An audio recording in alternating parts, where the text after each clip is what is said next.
Hi everyone, it's Sherry Detter, your Dysgraphia consultant. I'm here today with Kristi Ricks. She is an occupational therapist from Florida.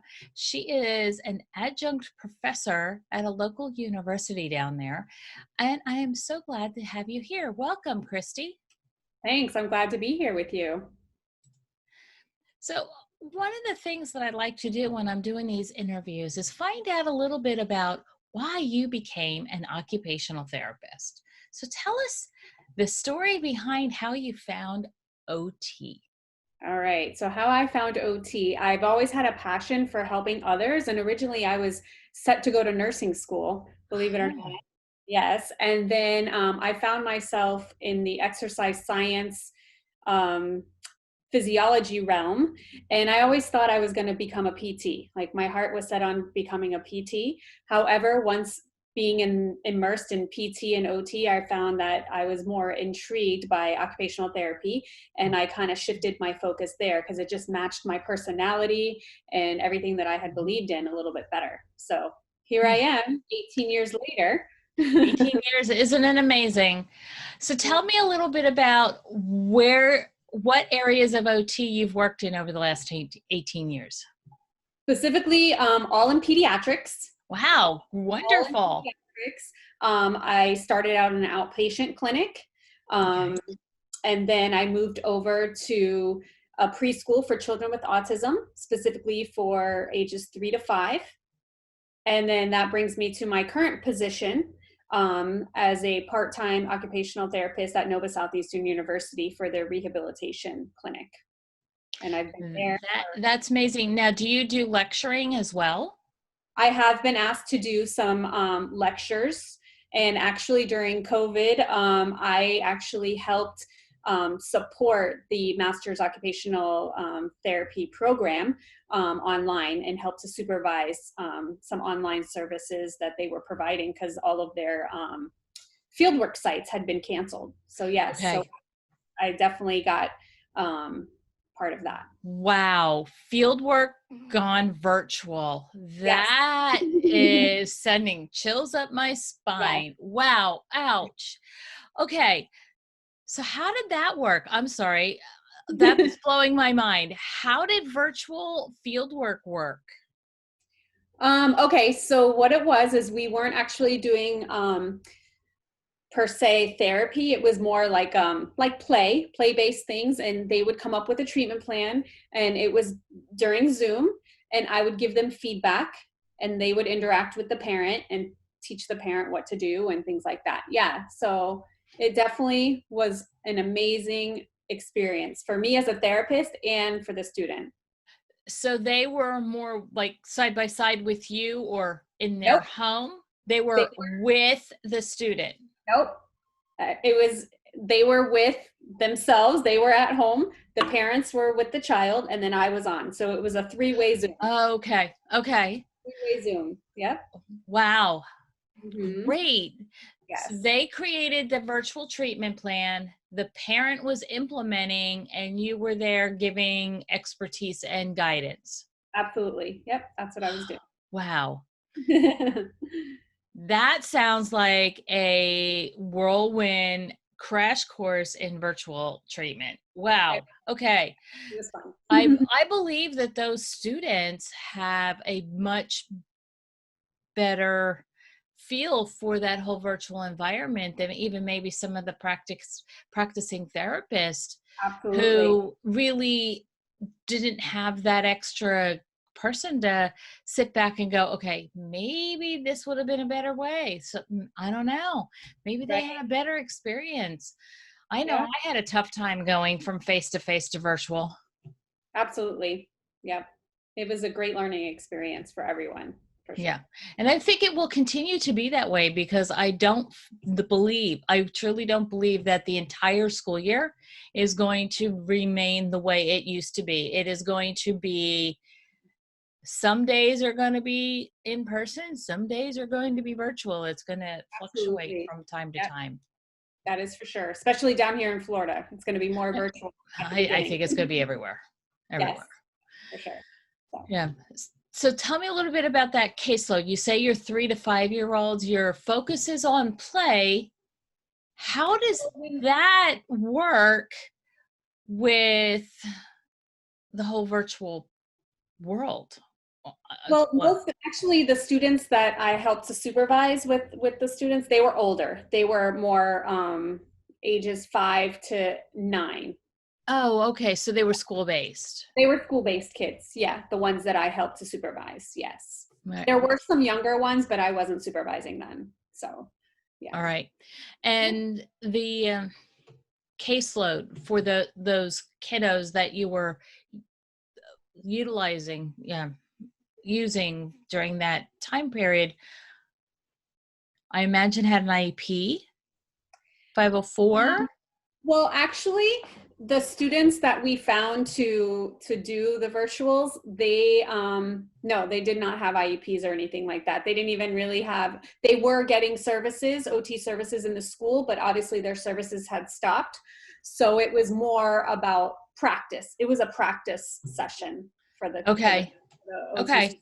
Yeah. All right. So it wasn't as structured, but they were able to, do some parent interviews, get some feedback, do their occupational profile, things like that with the parent. So that part of it more so than assessing and things like that. So, yeah. Wait, I got to give kudos to your fieldwork coordinator for making that quick invention of change. Yeah. That's amazing. Great job. It was. Yeah, it was fun. So if this were the real world, the normal world, before the COVID world hit, what kind of caseload do you have? Okay, so I am in a unique opportunity. So I work for Nova Southeastern University down here in Florida, and I work for the rehabilitation clinic on campus. However, I have a self-contained classroom clinic inside the school. So it's like the parents would be taking them outside. However, I'm coming to the school. So it's not school-based OT. It just happens to be located in the school.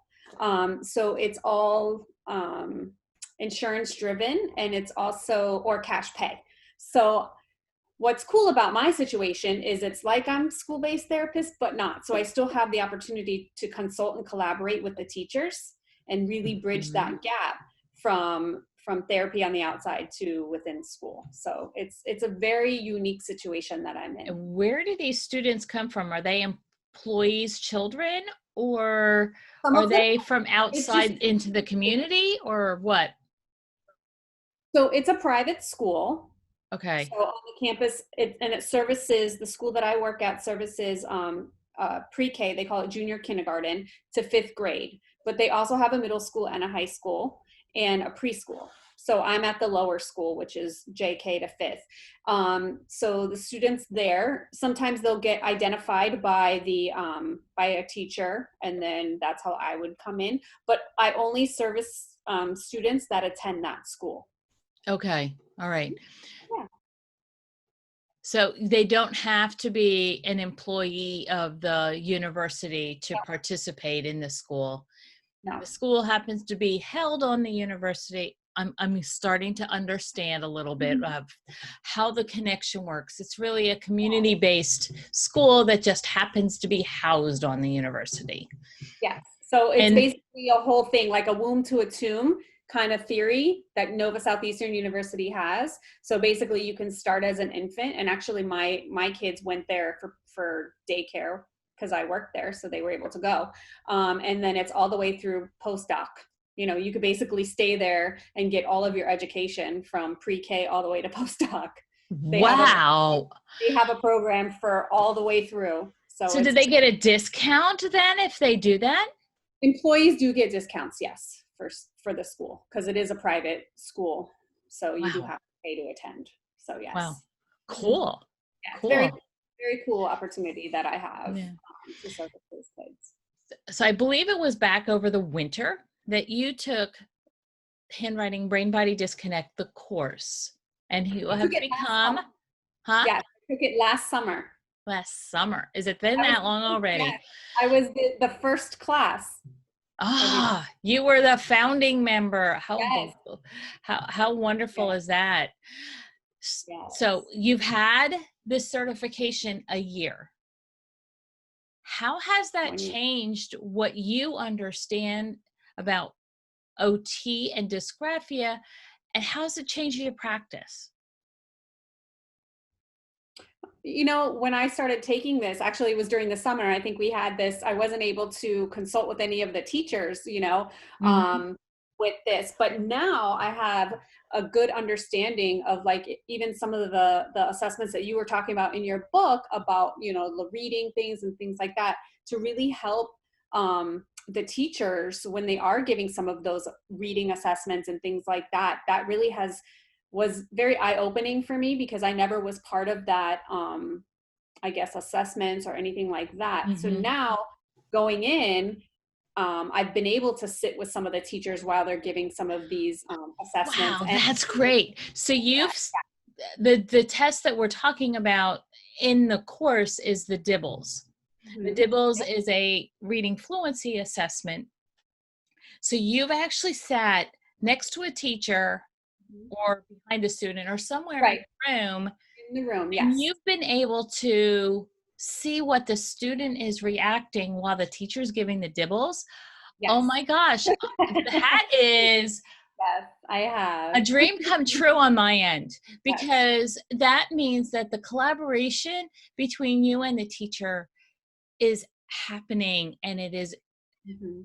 magnificent, magnifying, that's the word I was looking for, Right, absolutely. tenfold from year to year, and it's only going to get better this year, especially with all the chaos in education. So tell me a little bit about that relationship and that collaboration.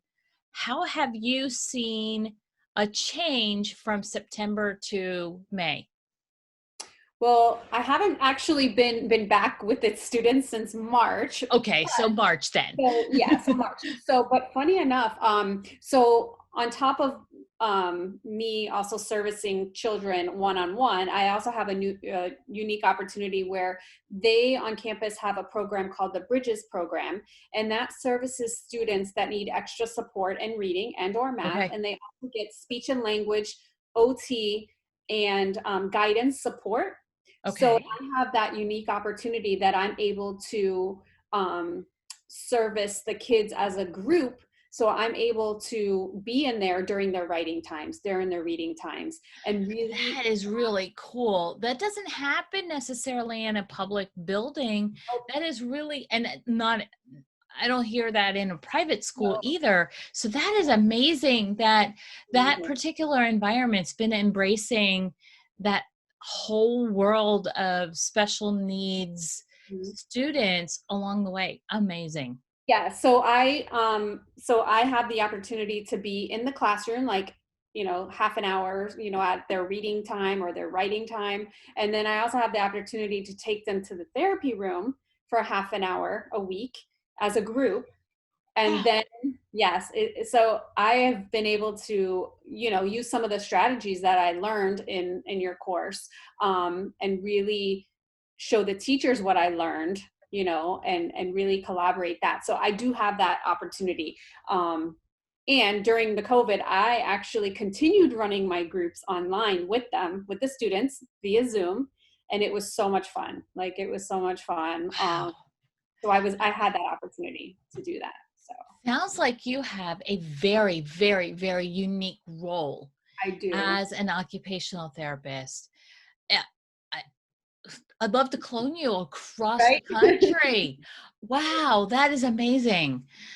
Uh, okay, I want to transition a little bit with this next question.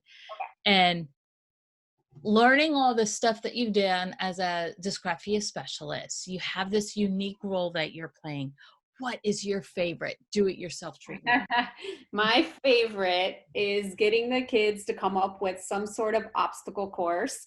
They love it. It incorporates so many skills and it's so easy. It's duplicatable. The parents can do it at home. The teachers even Mm. incorporate it into their spelling lessons and things like that. Actually, I believe as one of the assignments for this course when I took it was I did come up with a little obstacle course, and they had to do the spelling work. I do believe I remember that.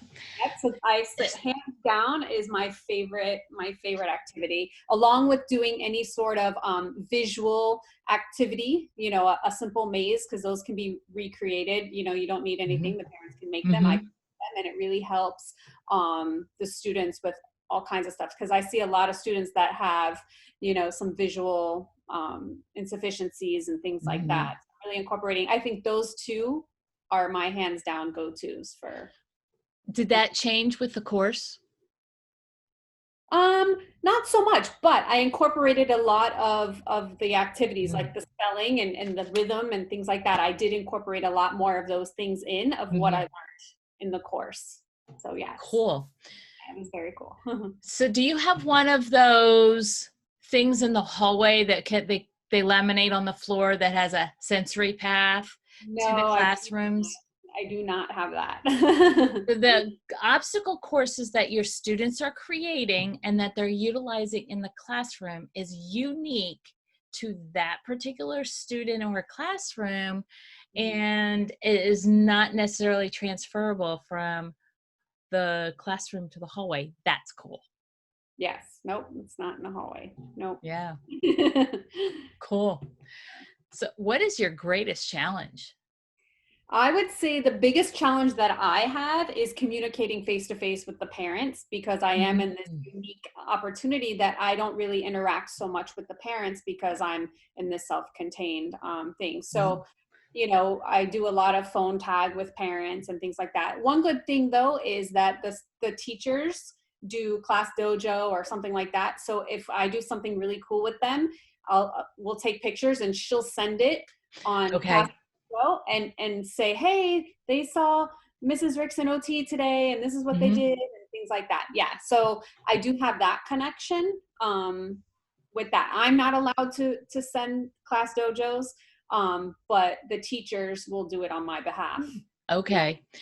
I found a new app, and I haven't tried it yet because school hasn't begun yet, but I found a new app on Android and iOS, I believe it is, called Class Tag.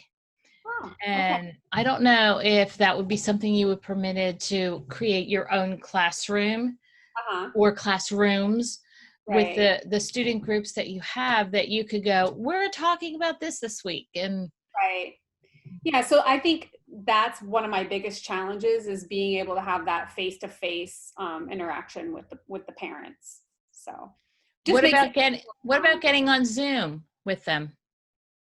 Or isn't that permitted?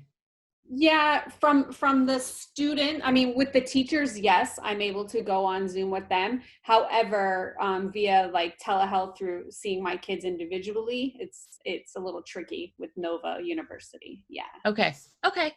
Yeah. Just thought I'd ask. But moving forward in August, it's going to be a little bit different from what we were doing, obviously, because we were thrown into it. So they're coming up with plans now in place for when school does start in August. So it should look a little bit different moving forward. So yeah, because actually the private school is having an option of blended learning. So some kids can come on campus and some kids will stay home, but they're going to, do some flip-flop.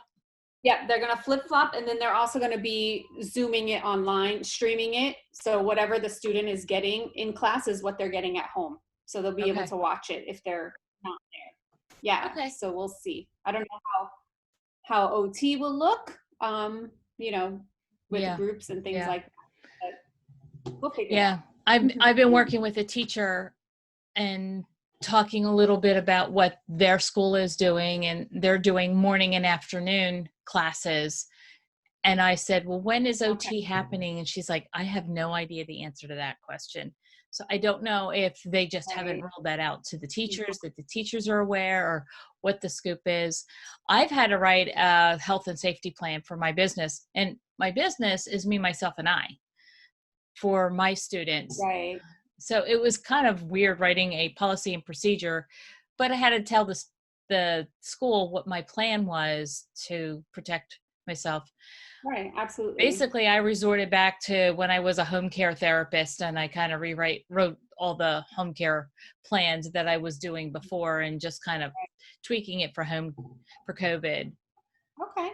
Because Yeah. I should be able to do face-to-face depending on what our state has as far as restrictions.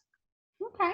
So we'll see how that goes. I have to submit that yet today. It could be going in after they've closed for the day, but I still have to submit that today. So we'll see how that works out. I'm hoping they approve it. We'll see how it goes. Nice. It's going to be very interesting to see how this school year plays out. It's going to be definitely a new adventure. Absolutely. Absolutely. But we're very resilient, and we will get through it as OTs. Yes, we will. Yes, we will. For sure. So you talk a little bit about obstacle course. You talk about some of the stuff that you've learned. How much of your day is actually handwriting? If I had to say, I mean, during each session, I incorporate some sort of functional writing into it. Mm-hmm. Whether that is they're planning out something or they're copying something, things like that. So good 5 to 10 minutes. Right. I would say no more than 5 to 10 minutes. Yes. Okay. But I try to incorporate some sort of functional writing within, meaningful for them, obviously. Mm-hmm. And then, like I said, with my groups, I do have the writing time, and I just go in and I support whatever the teacher is doing for that writing time. And then I'm there as a support, giving them strategies and, whatever they need. So that's at least once a week. But so, yeah. Cool. And my typical caseload outside of the groups, I usually run the groups of first grade, second grade, third grade, fourth grade, and fifth grade. Okay. And, my individual kids that I see one-on-one is usually my caseloads between 15 and 20 kids for the week, typically. That's a reasonable amount. I don't know how these therapists see 50 and 100. Yeah. And, I only work 4 days a week. So it's, I see them either 1 to 2 times a week for 30 minutes. So, yeah, that's typical caseload, 15 to 20. So looking at the kids that you have, what percentage of your day really has dysgraphia been the impact of their disability? So within that Bridges program that I service, I would say maybe a quarter of them do have, that definite identified dysgraphia. And my school is very fortunate to have multiple modes for these children to get their thoughts on paper or using a computer or things like that. They're very receptive to that. And, a lot of them, they don't really have a formal diagnosis, more like they'll have.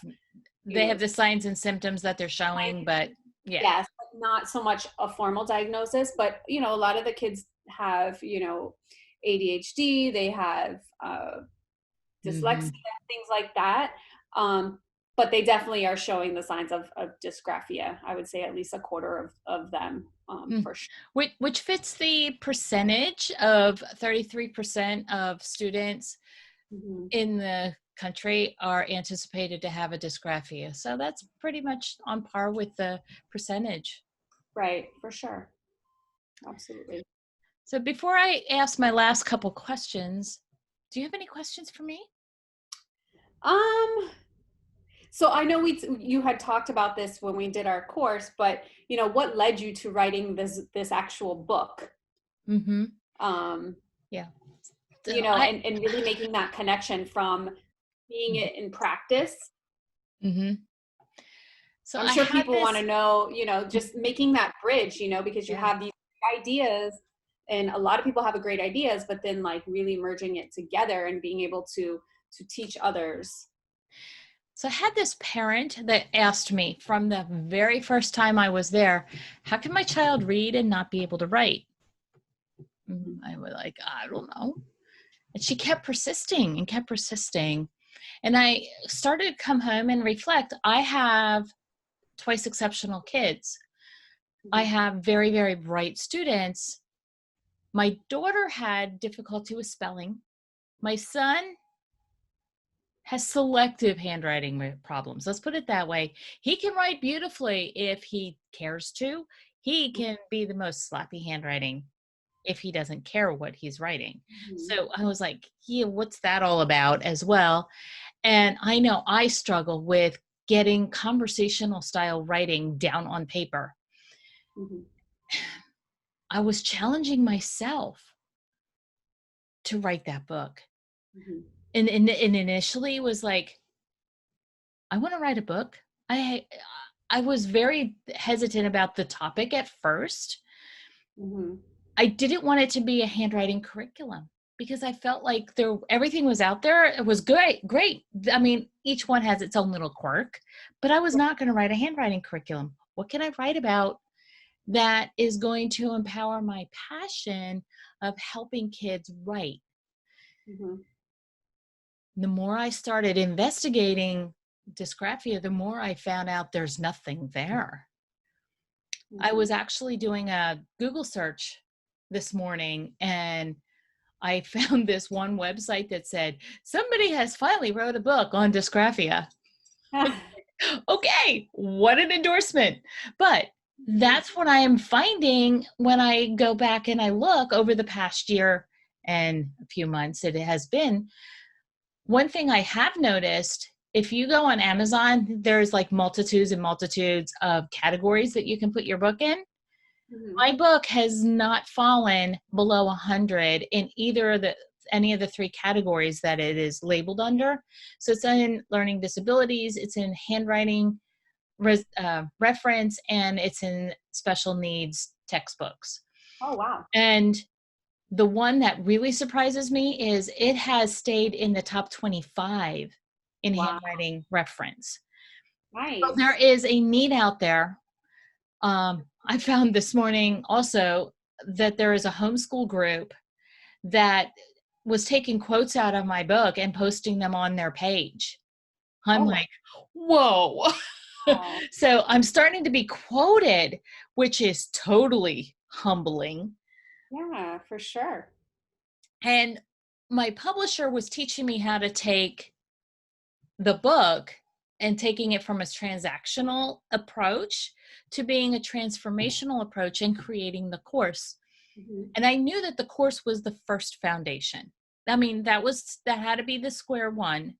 But what Mhm. I am doing over the last year is I'm building on that. I'm working on a preschool program. I'm working on a supplemental program for the handwriting without or handwriting brain body disconnect book, Okay. working potentially on a middle school, high school program. I want to have a whole gamut Okay. from the time somebody writes till the time somebody is working to really be able to stress those points that might impact. I've lost several jobs because of lack of documentation. Mhm. And reflecting back on it, it was my fear of conversational writing. Mhm. Okay. So as I was really working on what are the components of dysgraphia, I realized I have a mild case myself. It's not the basics. I know how to write letters. I know how to remember them, but you give me sentence structure and I'll start typing and I'll go, I had to retype it and reformat my Mhm. sentence. What you see in that book has probably been edited 5 to 6 times because my sentence structure is horrible. So Okay. that's what got me there, Okay. is just this whole background of being unsure Okay. of myself and how to find a way to give myself confidence. Okay. Awesome. So that's where I'm at with that. And now I'm talking with people all over the world. Yes. Awesome. So Um, maybe, we do have a dysgraphia specialist in Australia now. wow. Nice. We have a lady that's in Greece that has been trying to interact with me. Her English isn't the greatest. So that's been more difficult. I Mhm. have a lady in Turkey that I've been talking to. She has her brother there who speaks English, and then we translate. I have a lady I just interviewed, and she interviewed me in India. I've been Wow. on the phone with Canada several times, and I have this huge following in the UK as well. It blows my mind. Wow. Did you also know that my book has been translated into Turkish? Yes, I saw that on Facebook. That's I just found the copy that they actually have it in physical form. It is not ready for publication yet. The picture that I found a couple weeks ago was a proof copy that somebody was making sure that the translation was accurate. And wow. the book publisher, and I have been communicating since then. Mhm. And I said, just let me know how much money you want me to send you. And she's Wow. like, don't worry about it. You've already paid for it. You will be getting a copy. I'm like, oh. Wow. And I am never going to be able to read it myself, No. but just to see what I've written in another language That's mind is blown. humbling. It's mind blowing. Yeah. The whole giving myself confidence Mhm. and really finding a path that meets my passion, my Right. purpose in life has been a gift from God. It really has. Right. Awesome. Very So, cool. so I don't know if you're aware that I have some programs that are new. I have royalty rights. Have you heard about royalty rights? Have not actually. Royalty rights is a leadership series. So what I've done is I've taken all my little low-cost free courses that I created, which Decoding Dysgraphia was one of them. Zoom Gems is another one. And there were a couple other little things that I threw in there. But the real meat of royalty rights is leadership, school relationship development, and Okay. really looking at yourself, how you're presenting yourself to the others around you, how to build a relationship, how to expand your practice. And the few people that have signed up have just reported back to me that it has been invaluable. And we've only met twice so far. It's a Mhm. year-long membership. So once you join, you're in for a year, or you could join monthly and just have continuous access. Uh-huh. But it has just been totally rocking the world of the people that are learning. And it's been amazing. So Okay. royalty Awesome. rights is out there, people. Okay. I will look it up. All right. And a little tidbit for anybody who's a dysgraphia specialist is I do have a new program where it's a membership site where you can have complete access to Handwriting Brain Body Disconnect once you've completed the course, and you'll have access to all the PDFs that go along with it. So that's out there as well. Okay. Awesome. And Yeah, I so remember you were working on that when I had finished. I have been working on that for over a year, and it is finally I was completed and talking and about rolled that. out. I haven't advertised that one to everybody, but that's going to be rolled out before the end of the month, Okay. um, so that you'll be able to get that. So look up those emails that you get from me and see what you can find, because royalty rights rolled out a couple weeks ago, and so it'll be in there, but it's under royalty rights. So if you put in my Uh-huh. domain.com/royalty rights, you'll see that one. Okay. Perfect. Don't ask me the other one. Michael has probably has it in there, but I don't know what it is. So I haven't figured. I'll tell you what. Trying to keep up with what's going on the website, I'm glad I have somebody else to help. Right. Exactly. For sure. So, so yes, Michael is my main man on that one. All right, my last two questions. The tagline for the American Occupational Therapy Association is "Living Life to the Fullest." What does that mean to Kristi Ricks? Living life to the fullest. So, from an OT perspective, as an occupational therapist, I would say it is working with children and families to enable each child to have the best possible shot living his or her best life. Right. And on a personal level?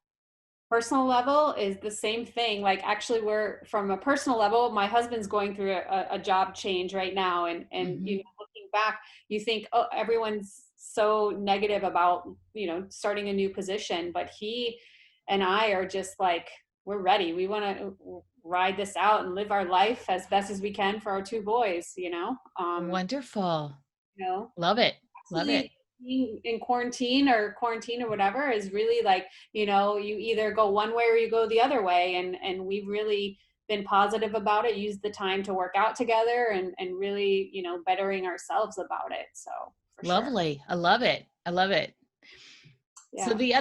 the last question that I have really is more of a personal development thing. Just share a little bit. What is your favorite podcast and or book that you can recommend to the listener? Funny enough, how I found you is on the OT Schoolhouse. Ah, really? Okay. That I I was love Jason Davies. He's amazing. So I was listening to one of his, and then you were on there he was interviewing you about the book, and that's how I found this course. So I still listen to his podcast and things like that. So He that's has some amazing interviews. He does a great job. yeah. So I would say that's one of my favorite podcasts that I listen to. Right. So for All sure. right. Anything that you can share about your Nova or anything else that you have that you could share with us? Well, in terms of, you know, now that I'm well, not guest lecturing, I'm actually hired as an adjunct professor. Woohoo! And what's cool about the program is that all of the students in this program, they're all CODAs. They're all COTAs coming back to get their master's. So it's a bridge program. So they're all out there working. And I was able to incorporate your book like as a reference, and taught them about dysgraphia and really broke it down. Send And me back.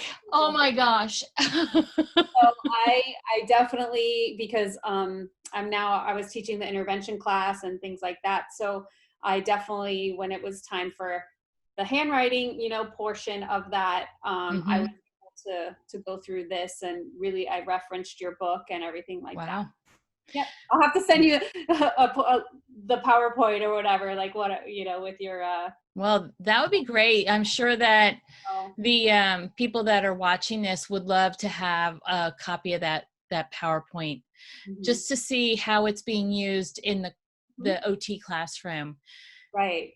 So I was Another, fortunate enough to be able to share that knowledge with them, you know, because we yeah, didn't get this in school. So at least yeah, now, you know, they're learning a little bit more. So it was cool. cool. I Yeah. have something I'd like to share with them, and that is a word search document that I've just created. So Oh, I've fun. taken the word search and I've done 3 non-traditional approaches to utilizing a word search to help kids with visual scanning. So Nice. I will share that with you, Okay.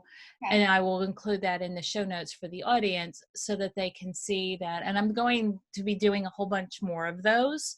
Okay. So I wanted to start out with one. And the people that have seen it already have been dyslexia teachers. Oh, And the wow. dyslexia teachers are going, I never thought of that. So Mm-hmm. they didn't even think about ways that you could utilize a word search and not find words. Right. Exactly. Awesome. Very And cool. that all stems back from my days doing adult stroke. Okay. That- so Nice. using visual scanning and quadrant search and techniques on how to find the first letter and Yeah. some different things that you can use to Perfect. make that word search more practical along the way. Awesome. Can't wait.